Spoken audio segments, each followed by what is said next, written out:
नमस्कार, मैं अभिराज और आप देख रहे हैं बीके न्यूज। प्रदेश में जब से योगी सत्ता में आए हैं तब से उन्होंने पुलिस प्रशासन पर खास ध्यान दिया है। वो पुलिस कर्मियों की एक एक हरकत पर ध्यान देते हैं, चाहे उनकी फिटनेस हो या फिर ट्रेनिंग। इतना ही नहीं, पुलिस कर्मियों के जनता के प्रति व्यवहार को भी वो बारीकी से नजर रखते हैं। यदि कोई भी पुलिसकर्मी सही तरह से लोगों के साथ पेश नहीं आता तो ऐसे लोगों के खिलाफ, ऐसे पुलिसकर्मियों के खिलाफ सख्ती से कार्रवाई होना उत्तर प्रदेश में इन दिनों आम बात है। योगी ने उच्च अधिकारियों को साफ निर्देश दे रखे हैं कि वो समय समय पर सभी पुलिस वालों की फिटनेस पर ध्यान दें और जरूरत पड़ने पर इंस्पेक्शन भी करें। ऐसा ही एक मामला मुरादाबाद से सामने आया है, जहां डीजी जीआरपी पीयूष आनंद ने सोमवार दोपहर जीआरपी लाइन का निरीक्षण किया। उन्होंने क्वार्टर गार्ड में तैनात सिपाहियों से बातचीत की और इसी दौरान उन्होंने एक ऐसा काम दिया जिसे कोई भी पुलिसकर्मी कर नहीं पाया।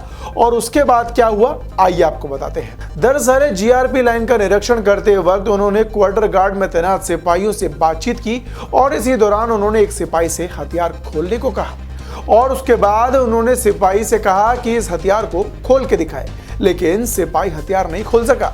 इसके बाद उन्होंने वहां मौजूद अन्य पुलिसकर्मियों से भी हथियार खोलने को कहा, मगर कोई भी पुलिसकर्मी हथियार नहीं खोल पाया। कुछ देर बाद एडीजी वहां रुके और उन्होंने रुकने के बाद एसपी और सीओ से कहा कि देख लीजिए आपके पुलिसकर्मियों की हालत।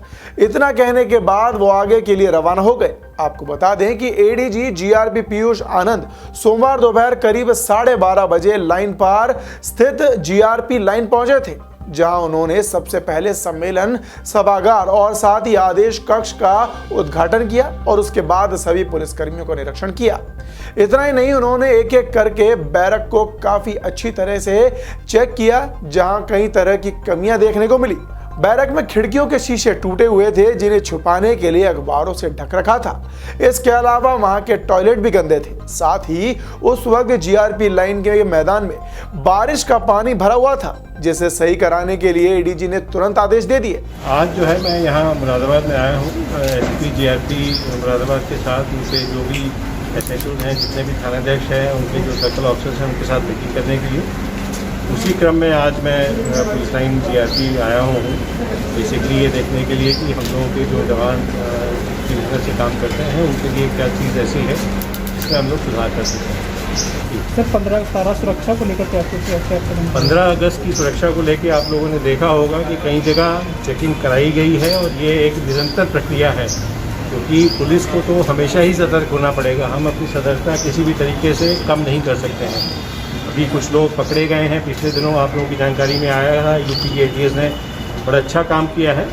तो उसी के क्रम में हम लोग भी सतर्क हैं, हमारी सारी टीम सतर्क है और ये सतर्कता आज ही नहीं है, ये आगे भी जारी रहेगी। ये निर्देश बड़े स्पष्ट रूप से पहले भी दिए गए हैं और आज जो मैं अभी इसके बाद अपने एसएचओ से मीटिंग करूँगा तो उसमें ये चीज़ मैं और दोबारा दोहराऊंगा। तो देखा आपने, जहां एक तरफ पुलिसकर्मी और हमारे तमाम प्रशासनिक अधिकारियों पर यह जिम्मेदारी होती है कि वो समाज को अनुशासन करना सिखाए और अनुशासन में रहना सिखाए, लेकिन वहीं अगर पुलिस महकमे की अगर इस तरह की तस्वीर अगर लोगों के सामने जाएगी तो वो शर्मनाक बात होगी। इसी बात को मद्देनजर रखते हुए डीजीपी ने वहां पे सभी पुलिस वालों की वहां पे क्लास लगा दी और उसके बाद क्या हुआ वो तो आपने सुन ही लिया होगा। इस खबर पर वैसे आपकी क्या राय है, हमें कमेंट बॉक्स में कमेंट कर जरूर बताएं और देखते रहें बीके न्यूज। धन्यवाद।